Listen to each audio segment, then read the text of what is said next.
जिन्ने भी दोस्त भरा साडी वीडियो वेखण डे ने उन्हां वास्ते बड़ी एक अच्छी खबर है कि हुण जिहड़ा महीना जा रहा है कि इहदे विच गोल्डन मिश्री जिहड़ी फार्मिंग कर लैनी चाहिदी है। आने वाले वक्त च कितनी प्रॉफिट होएगी, फी मुर्गी कितना अंडा देगी, अगे जाके सर्दियों के विच ये माल तैयार हो जाएगा अंडे के मुताबिक। जिहड़ा इस टाइम ए तुसीं वीडियो च देख रहे हो कि ये कितने दिनों का माल है, ये कितने महीनों का माल है, की खुराक इन्हों देनी चाहिए है, तो कितनी देर च अंडे का माल है तैयार हो जाएगा और इस बिजनेस के कितना प्रॉफिट है तुहानूं। अस्सलाम वालेकुम, की हाल है वीर भराओ ते ज़िमीदारों, की हाल है तुहाडे। हसदे रहो वसदे रहो। जिहड़े दोस्त चैनल ते नवे आए ने वो चैनल नूं लाजमी सबसक्राइब कर देण। अज की जिहड़ी गल है बहुत ही आम है, तुसीं घर दे विच भी फार्मिंग कर सकते हो गोल्डन मिश्री की। आने वाले वक्त दे विच हुण बहुत ही घट जगह ते गोल्डन मिश्री की फार्मिंग होंदी है, तो जो सर्दियों का मौसम आता है तो देसी गोल्डन मिश्री का अंडा नायाब हो जाता है, बहुत ही मुश्किल मिलता है। जिहड़ी इहदी फी ट्रे है दर्जन है, यकीन मानो कि इनका रेट बहुत ही ज़्यादा हाई हो जाता है। फी अंडा 50 रुपए तक भी सेल होता है।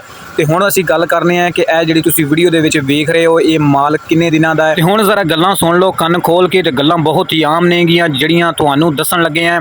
गोल्डन मिश्री दा अगर फार्मिंग करने चाहते हो तो यह वीडियो नूं पूरा सुनो। तो गल करिए अगर यह जिहड़ा हुण तुसीं माल वेखण डए हो ये 3 महीनों का है, तो मैक्सीमम इहदा जिहड़ा वजन है वो 250 ग्राम, जिन्हों पंजाबी ज़बान च कह लो तो पाइया वजन है।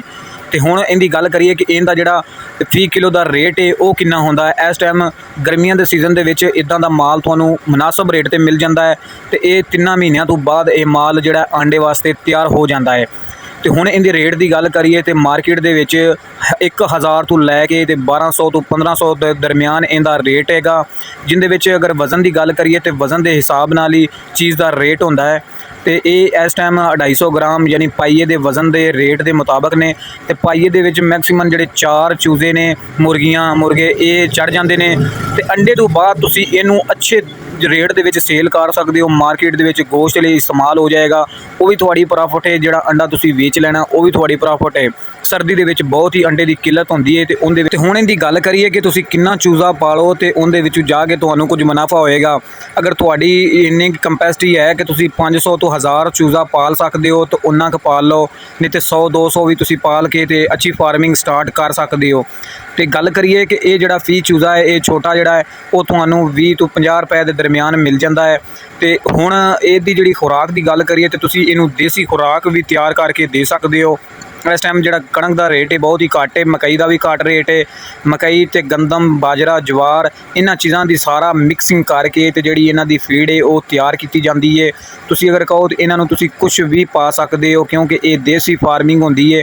इनू देसी खुराक नाल ही तुसीं तैयार करना है। बाकी ये कि इनू घट बीमारी पैंदी आ, टंपरेचर गर्मी का बर्दाश्त कर जाता है माल। लेकिन अगर ब्लायलर की गल करिए तो वह बहुत ही घट बर्दाश्त करता वा गर्मी का टंपरेचर। अगली इंशाल्लाह नैक्सट वीडियो के विच तुहाडे नाल ये गल शेयर करांगे कि इहदा जिहड़ा तुसीं माल है वो कित्थों खरीद सकते हो, किन्ने पैसों के विच तुहानूं